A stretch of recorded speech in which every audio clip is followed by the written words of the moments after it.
Hi, my name is Dr. Asia Eaton. I'm a psychological scientist and public psychologist, and this is Mindbridge, where science meets human rights. In this podcast, we invite human rights defenders to teach and learn from brain and behavioral scientists about how we can all use science to do human rights work that is more efficient and impactful.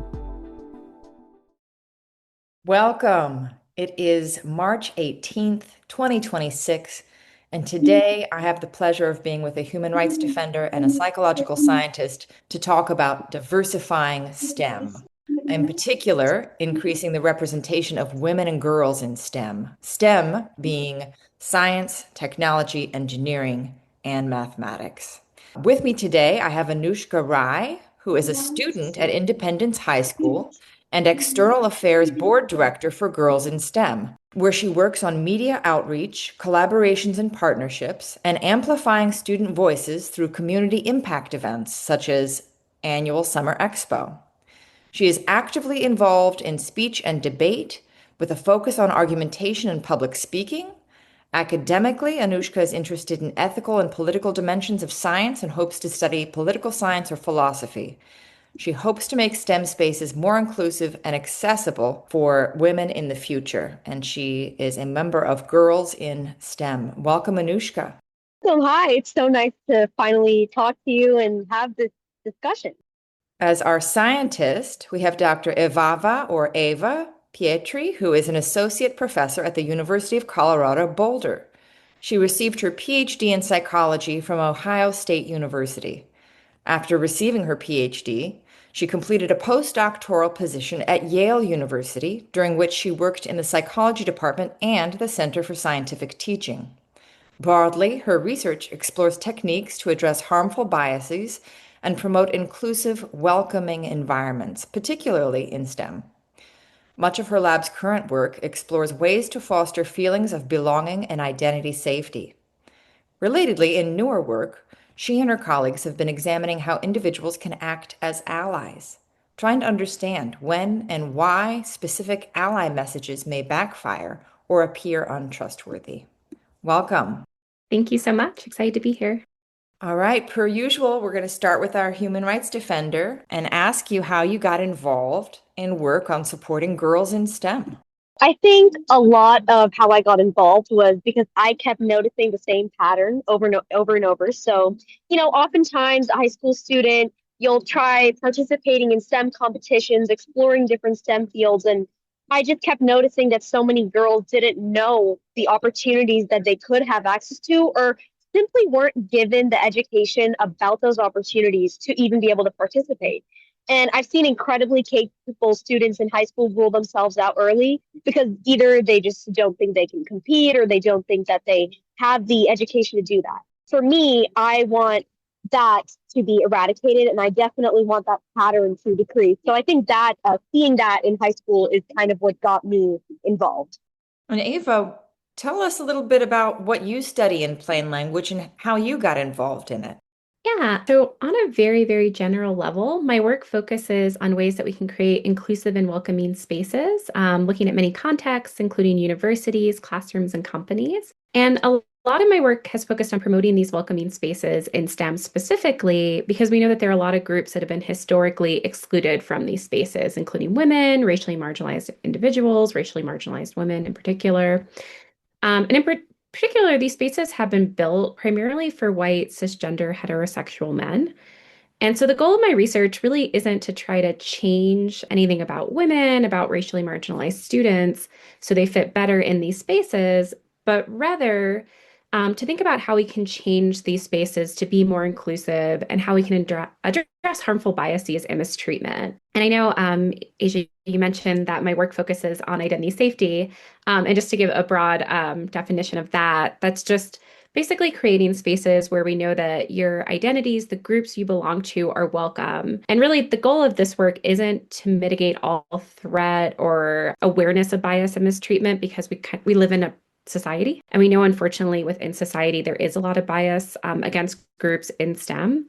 But it's to think about the specific context that we're in and think about, okay, how can I make sure my classroom, my university, my company is welcoming and inclusive of all identities and all groups. And how I got interested in this was actually when I did my postdoctoral. Well, I think these are like issues that I've always been interested in. I've always wanted to think about ways that you can foster belonging.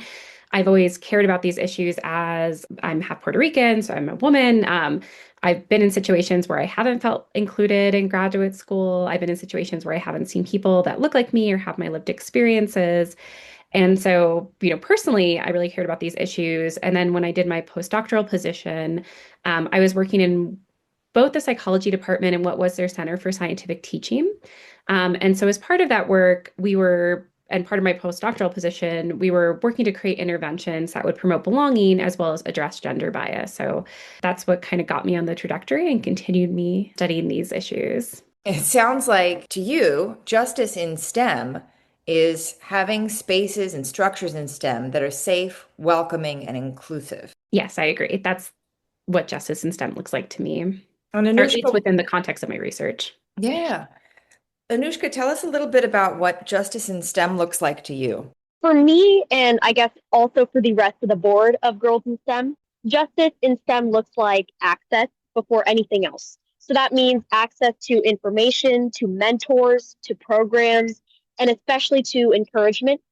It's not just about getting more girls into the STEM fields and rooms. It's more about making sure that they feel like they belong there, that they feel like they have the tools to stay. A big reason why a lot of the board of Girls in STEM, we're high schoolers, but we still choose to lead this organization is because one of our core values is to provide that access. So whether it's, simply posting on our Instagram about competitions they can join, free resources, resume checks, all these kinds of things just are enveloped in that access umbrella. And I feel like for me, that is what justice looks like. Tell us about Girls in STEM. What is this organization? What does a day in the life look like for you? Who's a part of this? So, Girls in STEM is a 501c3 registered nonprofit, and we are by girls and we are for all. And we want to increase the equality in the STEM space, specifically just make sure that women have more spaces in STEM and have access before anything else. So, a day in my life, most of my work revolves around outreach, communication. So, I am an external affairs board director. So, there's internal, external, and then there's more communications board directors. I think in total there's 5 or 6 right now, but I work on external. So that means that I help manage social media, outreach, and partnerships. So a lot of that means scheduling Instagram posts, drafting captions, simply cold emailing organizations or collaborators. And of course, I couldn't do any of this without my other external affairs board director. Her name is Rania Aziza. She is not on the podcast right now, but she is doing very hard work to make sure that our outreach remains stable. So specifically, one of those facets of outreach, a big part of my job is working with the marketing committee. So every year we open up an application simply through Google Forms or other platforms where we choose certain girls. This could be across the country because a lot of this is offline work. And we kind of guide what they're going to post, what messages we want to put out on our Instagram, especially during event seasons, the expo, summer expo is coming up. So we're going to ramp up their assignments and kind of push out that content. So that is what a day in my life looks like. A lot of communication, a lot of email, cold emailing, and definitely communication with my marketing committee girls. A shout out to them. They work so hard. Sanvi and Shreya, you guys are the best. Oh, I love the shout outs there. Thank you for doing that. And I hear you about there being a lot of emailing in your day. I know Ava relates to that too. Tell us a little bit about what a day in the life looks like for you as a researcher working on the psychology of inclusion in STEM. Yeah. So I was thinking about my typical day and I was like, it's maybe a little bit boring as a professor because a lot of my days involve teaching in service, a little less research than I would like. But in my ideal research day, where that would be my primary focus, it could involve waking up early, drinking coffee, and writing up some of my results. It's actually my most favorite thing to do. So thinking about the findings from my research and how I want to get them out there, whether it's through writing a manuscript, presenting them, potentially working on a conference presentation or a workshop. I may have a lab meeting where I meet with other graduate students, undergraduate students, and faculty, and somebody's presenting their findings, and we discuss them and think about ways that we can follow up, improve the research, again, with that focus on inclusion in STEM.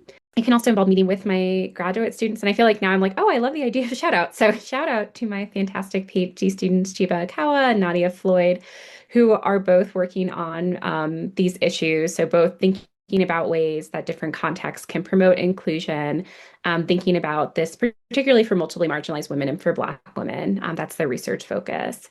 It might also involve meeting with my undergraduate research assistants. I have a great group helping me code some qualitative open-ended response data right now, specifically where I asked students at my university, like, what about the university fosters inclusion for you? What facets are really helpful for promoting belonging? And so we're all working, particularly the students are working on helping me code that because they have a unique perspective as undergraduate students. And in all of these projects, so basically it's like meeting, talking, discussing, working on various different projects. And some of these projects might be focused on, say, an experiment in which I presented students, STEM students with a fictional classroom, and I presented some aspect that I thought would promote inclusion and some aspect that I thought would either harm or not help inclusion to see if my theories and my predictions and hypotheses are correct. It might involve just like more of a survey where I ask students their experiences in their STEM major, and then I see what predicts outcomes like belonging, like inclusion, like our general measure that we're creating of identity safety. Or it could even involve just like open-ended responses where students are just telling me really broadly what helps them feel a sense of inclusion, and then we work to code it. Well, don't leave us hanging. What promotes a sense of inclusion, especially, in STEM fields? What are they saying? What's your research find? Yeah, there's a lot of things that can help promote a sense of inclusion. Both my research as well as other amazing researchers out there. So I don't want to say like only my lab studies this. There's a lot of great work. The one thing I will say that I think is the most powerful and that my lab is focused a lot on is seeing people who have your lived experiences and who match your identities. And I think we can all kind of relate to this where you've been in a field, you don't see anybody that looks like you. And then you go to a conference and you finally see somebody. I remember the first time I saw like a Puerto Rican Latina woman presenting at a social psych conference, and I was really excited. It's like, oh, she looks like me and she's had my experiences. And so I think that that is one of the strongest cues out there is just saying like, okay, there are people that look like me, that have my values, that have my past experiences, and they're thriving and succeeding in this space. So we can consider these role models, which are just people who you look up to and aspire to be like. I also appreciate, though, that, there might be spaces and fields where there, for example, are very few women. And we don't want to overburden the few women in a space by, say, having them meet with a lot of other women, having them do a lot of service to be role models to others. So other things are like having allies, which are people who are showing that they care and support your group, or in this instance, support women in STEM. And so a lot of my research also focuses on different ways that allies can show that they're authentic, show they truly care, show that they really want to help a group such as women in STEM. I could talk about more, but I don't want to talk forever. Yeah, So those are two. No, I appreciate that so much. It sounds like, diversity, including visible diversity, is important for inclusion. And when you have the opportunity to diversify the field, like prioritizing that. Anoushka, let me ask you, from your perspective at Girls in STEM, what do you see as promoting inclusion in the on the ground work that you're doing? For me, promoting inclusion, I think the first point that Dr. Pietri made about seeing people who look like you, that's what promotes inclusion to me. A lot of the expos that we have hosted, I think I've been to one or two till now. The first one I hosted was about a year ago, last summer. And a lot of what I observed was these girls, brown girls, all sorts of South Asian girls, especially, which I resonate with a lot, coming from India. I think that only when they see someone who is like them, who goes in the field that they want to go in, do they get really like, oh, they get that confidence that I can do that too because I'm the same kind of demographic. I think seeing someone like Dr. Pietri said, who is, whether it's the same gender, the same race, or anything of that orientation, I think seeing that person accomplish something kind of invigorates you. I mean, obviously, seeing any sort of woman for girls and STEM members accomplish something is amazing, but especially seeing a woman of the same demographic, it really just it tells you that, if they did that, then I can do that too. So I think that's what promotes inclusion. So let me ask, what if you're in a room and there is no one who looks like you? What are some solutions to feeling included? What can be done in the culture or the climate or the structures to promote inclusion if there isn't anyone who looks like you? Dr. Pietri, you mentioned allies. That sounds like a piece of the pie. What else is there? I think one big thing, and if Dr. Pietri also may agree, I think this is a big part of being a girl in STEM is self-advocacy. So what I mean by that is not just, telling yourself that you're going to do this and do that and accomplish this. I think it's deeper than that. I think it is being friends with obviously allies who support you in that space. But more than that, taking their support and then using it to kind of just tell yourself that, yes, I am in this field and I belong in this field. And so a big part of self-advocacy for me is especially making sure that no one as no one's words can put me down. So if there are allies in a room, and even if there aren't, then I can tell myself, I have the education. I just need to get my hands on the resources to be able to accomplish this. So, self-advocacy for a lot of girls and STEM members looks like asking for the resources, asking the board directors, asking the people at Girls in STEM, can I have this? Can I get access to the resume checker? Can I have more information about the summer opportunity? A lot of it is asking people questions. I think that's a big way to promote inclusion, because when a girl sees another girl, she's putting herself out there and she's asking questions, even if she's not the same demographic, it really tells you like, hey, like she's doing that, why don't I try doing that? And I get the same resources and the same help. So self-advocacy is a big part of that. I don't know if I could jump in and add. And also thinking about creating spaces too, where people feel comfortable speaking up and advocating for themselves, and sort of, even if you're in a space where, as an example, there are no other women, thinking about how men in that space can create and foster more inclusion. So stereotypes are really general beliefs about what a scientist is. And these beliefs have typically been around like masculine or male related stereotypes. So the idea that a scientist is kind of nerdy, kind of a loner, thinking about certain shows that promote that. And that's not true, right? That's not what science is. It's a very collaborative field. You work with other people. Hopefully my day in the life of a researcher made that clear. Like my day of the life of the researcher is like constantly meeting and talking with people and collaborative and thinking about how we can use our research to help others. And so the extent to which you can create a space where you're dispelling these misconceptions, so in which you're like highlighting the ways in which science is collaborative, highlighting the ways in which it helps society, highlighting the ways, even if you don't share the same demographic, like humanizing yourself as a scientist. So showing like, hey, I have fun hobbies, I do things, I have a life outside of science as well. And this can create a more inclusive space and sort of dispel some of the, like I said, the misconceptions or the beliefs that science is like this really loner, masculine, nerdy field. So that's less my research by other phenomenal people in the field, but they've shown that that's been a really successful way to make women feel included in these spaces, increase their interest in joining those spaces. And then ideally, like Anoushka said, creating spaces where people are comfortable speaking up and self-advocating. Because if you're creating a space that feels really hostile and unwelcoming, people might not feel comfortable talking. So we want to like create a space where people then can do things that really help themselves as well. Anoushka, let me ask you, in your day-to-day, what are you seeing as some of the most persistent or challenging problems in diversifying STEM? Is it, these caricatures of what a scientist is supposed to be like and what their life is supposed to look like? Is it actually getting resources to the right people? What are you seeing? So for me, I think one of the major challenges is getting girls to put themselves out there. A big part of how I even got into the Girls in STEM leadership was having to put myself out there, which I initially was not good at all. I think a lot of girls, even when they see someone like them accomplishing something big, they have this innate fear. And I think it's partially due to the fact that it's a male-dominated field, maybe also due to the fact that they have some reservations about putting themselves out there in a field that they might be unfamiliar with. But that is the big challenge that I've observed, and that's part of the pattern I've seen over and over again, why I even joined, because a lot of girls, they just don't like the exposure.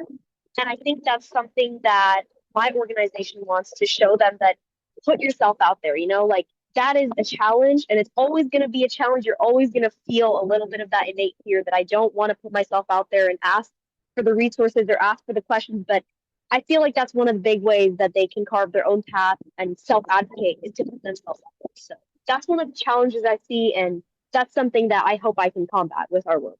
Eva, does the research support that? Is it true that girls and women might have a harder time advocating for themselves than men, and why might that be? So I think I mean, I don't want to say like, oh, I can speak to all situations.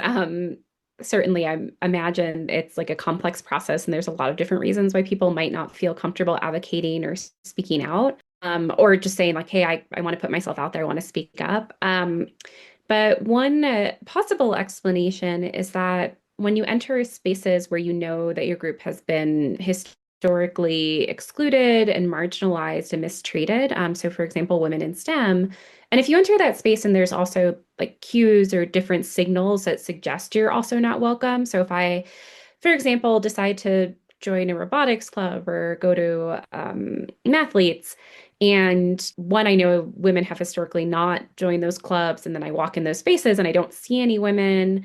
I see like posters of men around so, when I see like the past winners, it's all like an all male or all boys group. Those might all signal that my identity as a woman is not welcome. And so in that context, I might experience a phenomenon that's been studied for over 30 years in social psychology called social identity threat. So in that situation, then I'm worried that my identities will not be valued, and it can lead to a lot of negative outcomes, including concerns about belonging, the decision to just sort of withdraw yourself, to not speak up. You might not feel comfortable speaking up in those spaces. It can also take away like cognitive resources. So I might just be so worried about being mistreated, or that I'm going to come off a certain way, or that if I do speak up, I'm going to say something silly, and then they're going to assume like, oh, we know women don't belong in this space. Like I might not represent women well. And that might just keep me from, I have so many thoughts going on in my head that now I'm like, okay, well, now I don't want to talk up or speak up in this space because I'm just so concerned about things. So I think it again kind of speaks to the importance of creating spaces where women can speak up, or creating spaces like maybe that space is just going to be hot. Like maybe the robotics club is just going to be what it is.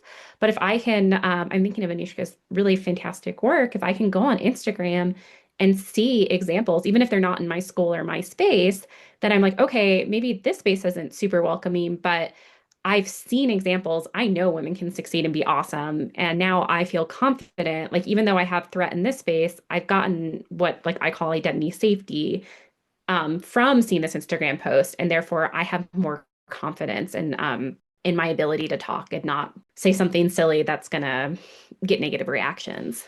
As I'm listening to you, it occurs to me that these are pretty general principles that could apply to almost any domain where someone has been historically underrepresented. Does that make sense?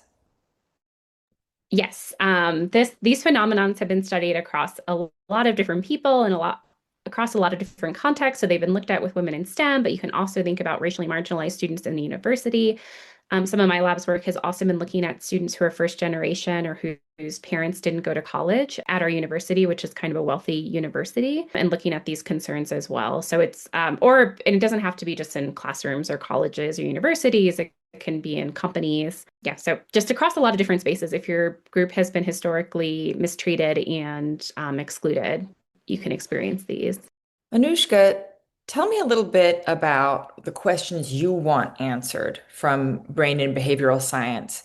What do you need to know to do your work to make spaces more inclusive for women, girls, and those with other historically marginalized identities in STEM, and to help them self-advocate and be and feel empowered?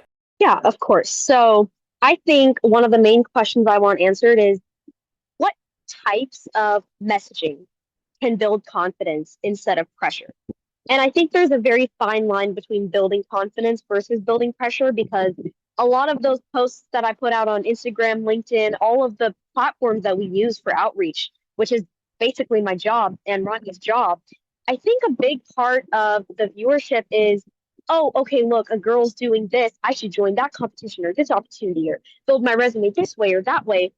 And it's pressure and not confidence versus, oh, okay, this is a new opportunity. I'm going to try this, just see how it works out. And if I accomplish something or I learn something new in the process, that's building my confidence.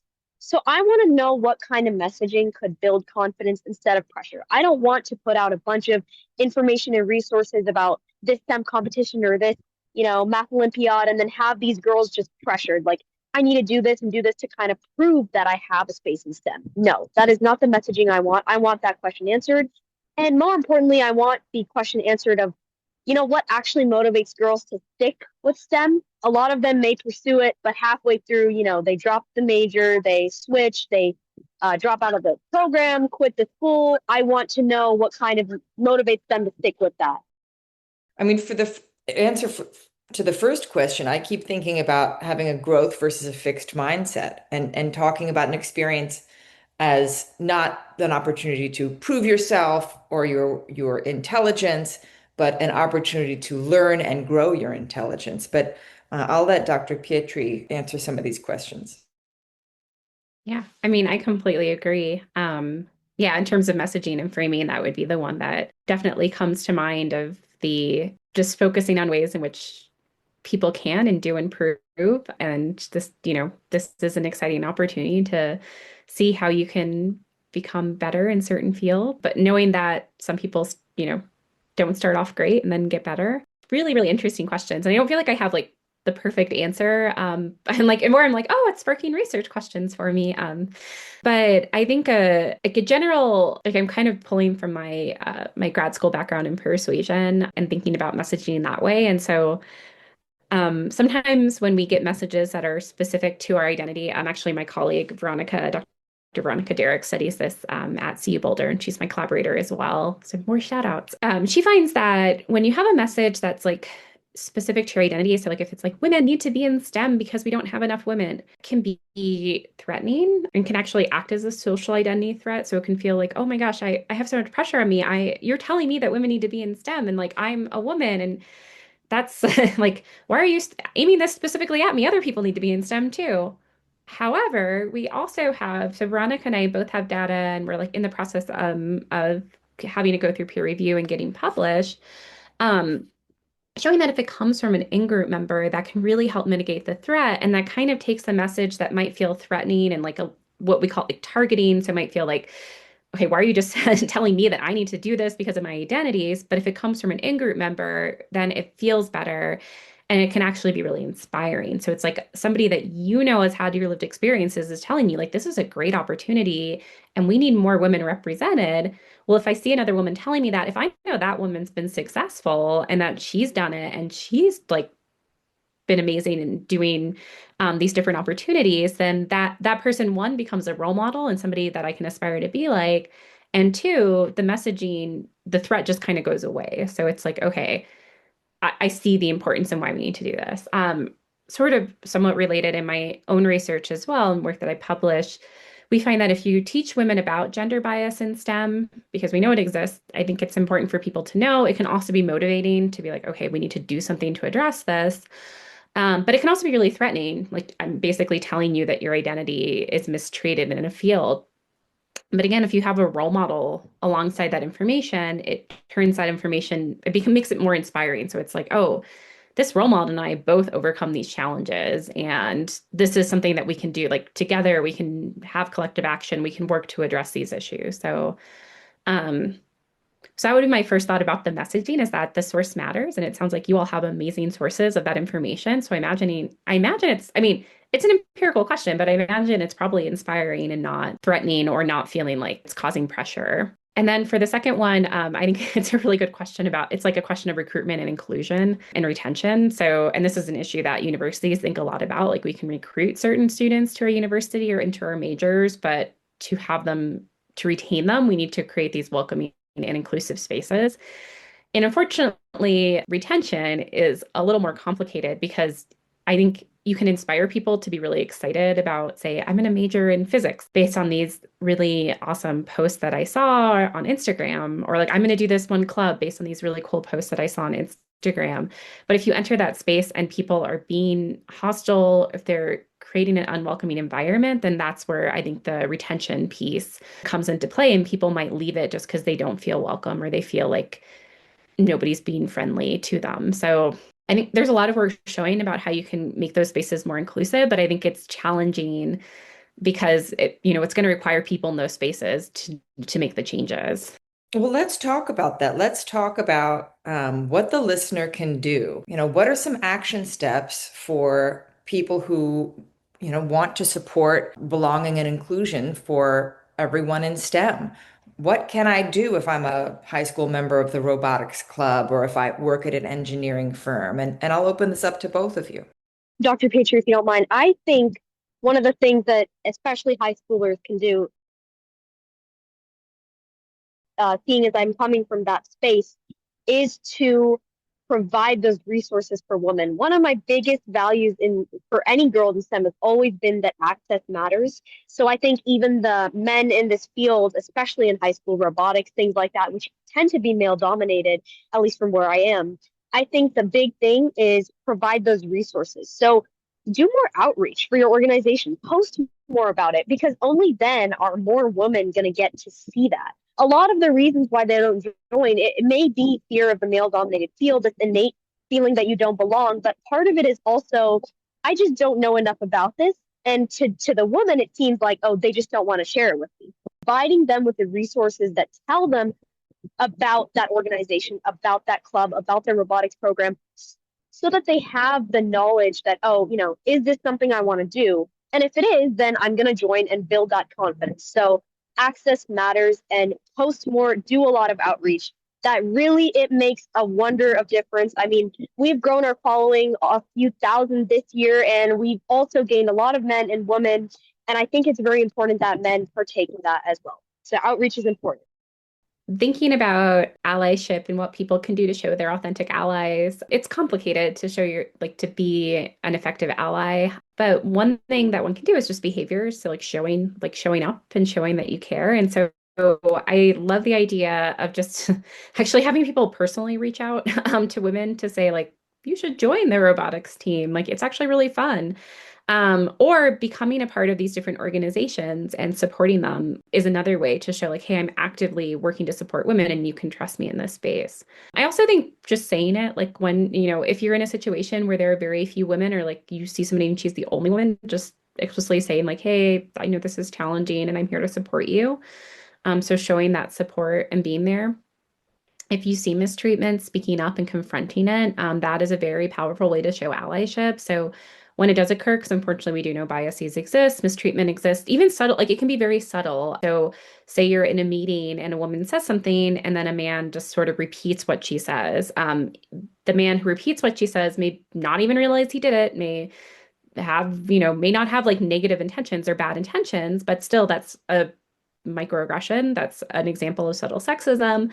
And so just speaking up and saying my colleague or the other student just said, they made that excellent point. I just want to reiterate that they made that excellent point. So sort of amplifying and lifting voices.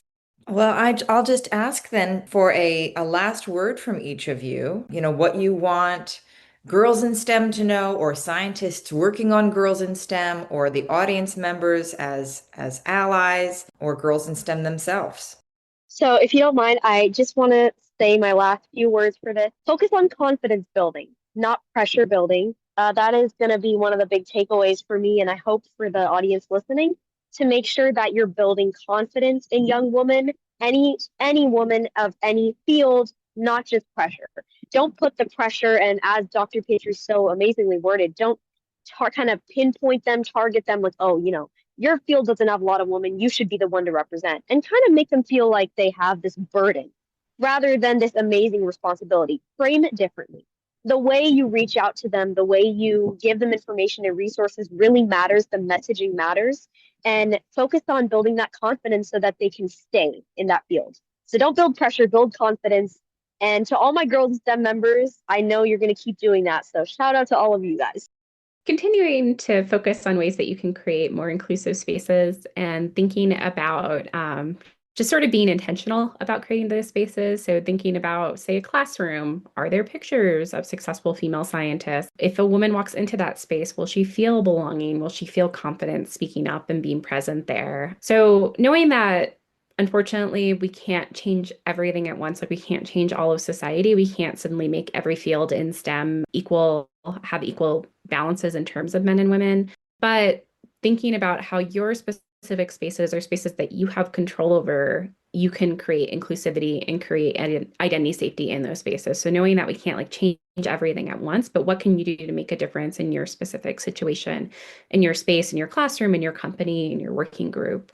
Also, I don't know if we're going to talk about ideas or things that we learned today. I have some thoughts too, but it's not related to the last final points. I don't know. Go ahead. Okay. No, I just wanted to say, so I really appreciate Anoushka hearing your perspective and thinking about these issues. It was really inspiring. And I think one thing that my research hasn't done a great job thinking about, but that I think is a really interesting question is just the use of social media and creating spaces on social media to inspire and to reach a broad Of audience. course. So that's a question, like something I kind of learned and thought about today is, if and the idea that we're a part of multiple spaces, this actually came up. I gave a talk a couple weeks ago, and this came up as well. Like when I talk about identity safety, even at my university, it's so broad because it's like, do you mean in my classroom? Do you mean at the university broadly? Do you mean in the dorm? Do you mean at the cafeteria? And so there's a lot of spaces where I'm going to feel safe, identity safety, that my identities are valued and welcome and included, in spaces where I'm not. And is it possible for us to create an online social media space that fosters identity safety, even if, like, in my high school, I don't feel it, but I know that that space is there? And that, when I was in high school, that wasn't really a thing. So I didn't get to have those inclusive spaces that now high school students get. So thinking of how we can use kind of social media for good to foster identity safety when it's not going to exist in our more local spaces. So just really inspiring and really fun to think about. It was so amazing to hear you speak about your research. I mean, especially with social media, I think that's a big thing that I'm sure your research will cover. It's a big way for high schoolers like me to connect over STEM. So I'm very glad that it was inspiring for you. And I loved hearing about your research. Well, thank you so much, both of you, for sharing your time and your wisdom with us. We will continue the conversation offline, but in the meantime, I'll put some links and resources below. Thank you. Thank you for listening. That was Mindbridge, where science meets human rights. To learn more about how we use brain and behavioral science to empower human rights defenders, find us at mindbridgecenter.org and follow us on social media.